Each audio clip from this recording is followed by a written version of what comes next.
Shalom, pagi bersama dengan kepala, pejamkan mata sejenak. Tiada kata yang manis selain ucapan syukur pada Bapa di surga buat kasih karuniamu yang begitu limpah dalam hidup kami, dan Kau sudah pelihara kami, keluarga kami. Maka sebelum kami mengadakan atas lain, kami mengadakan mesbah pribadi, mesbah keluarga, kami naikkan pujian penyembahan. Kami rindu juga untuk dengarkan renungan firman-Mu. Roh Kudus mengurapi hamba-Mu, Roh Kudus mengurapi kami dan lembutkan hati kami, sehingga butir firman menjadi berkat buat kami.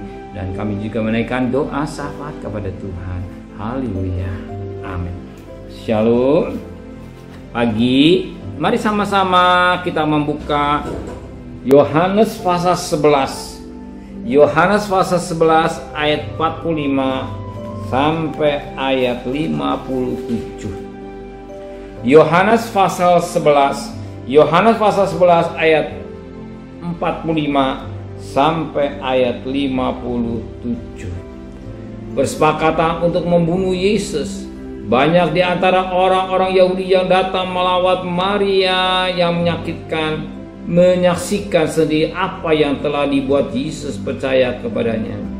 Tapi ada yang pergi kepada orang-orang Farisi dan menceritakan kepada mereka apa yang telah dibuat Yesus itu. Lalu imam-imam kepala dan orang-orang Farisi memanggil mahkamah agama untuk berkumpul, dan mereka berkata, apakah yang harus kita buat? Sebab orang itu membuat banyak mukjizat. Apabila kita biarkan dia, maka semua orang akan percaya kepadanya, dan orang-orang Roma akan datang dan akan merampas tempat suci kita serta bangsa kita.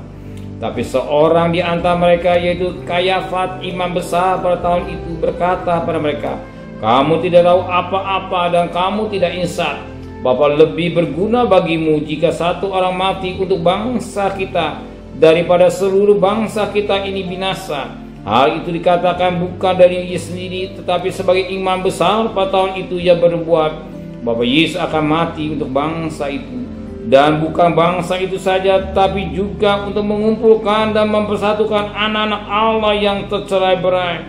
Mulai dari hari itu mereka bersepakat untuk membunuh dia, karena Yesus tidak tampil lagi di muka umum di antara orang-orang Yahudi. Ia berangkat dari situ ke daerah dekat padang gurun, ke sebuah kota yang bernama Efraim, dan di situ ia tinggal bersama-sama murid-muridnya. Pada waktu hari raya Paskah orang Yahudi sudah dekat, dan banyak orang dari negeri itu berangkat ke Yerusalem untuk menyucikan diri sebelum Paskah itu. Mereka mencari Yesus sambil berdiri di dalam bait Allah. Mereka berkata seorang kepada yang lain, bagaimana pendapatmu? Aku datang juga akan datangkah juga ia ke pesta? Sementara imam kepala dan orang Farisi telah memberikan perintah supaya setiap orang yang tahu di mana dia berada memberitakannya.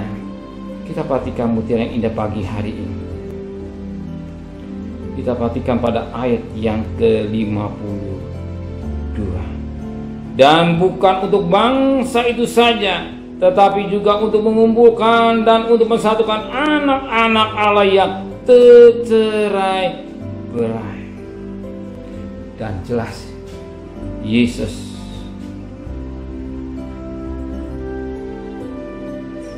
Yesus datang atau menyelamatkan bukan sudah untuk bangsa Israel, tapi untuk manusia di dunia. Sebab firman Allah berkata dalam Yohanes pasal 10 ayat yang ke-16, ada lagi padaku domba-domba lain yang bukan dari kandang itu. Domba itu harus dituntun juga, dan mereka akan mendengar suaraku, dan mereka akan menjadi satu kawanan dengan satu gembala. Ada domba-domba lain yang bukan dari satu kandang akan kutuntun menjadi satu gembala. Jadi Yesus mati bukan untuk bangsa Israel saja, tapi dia mati juga untuk manusia seluruh. Jadi keselamatan bukan untuk sekelompok kecil bangsa Israel, tapi keselamatan diberikan untuk manusia sedunia. Barang siapa yang percaya boleh dirinya boleh tidak binasa, tapi boleh hidup yang kekal.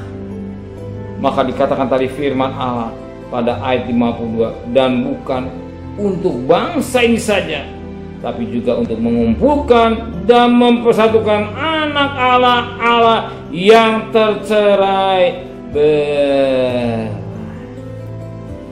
Jelas, tercerai berai dikumpulkan. Dia berkait induk ayah, mengumpulkan anak-anak ayah masuk dalam sayapnya.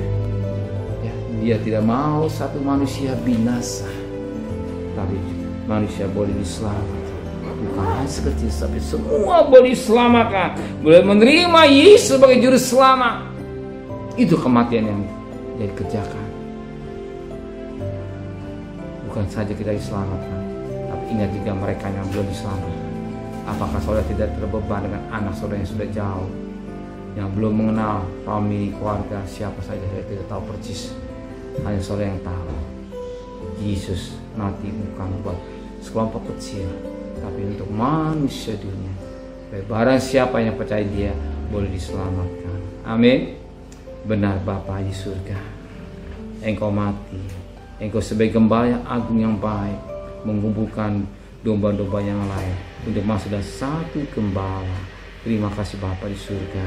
Kembali sebentar kami akan bekerja, berdagang, sekolah, kuliah, serta perjalanan kami.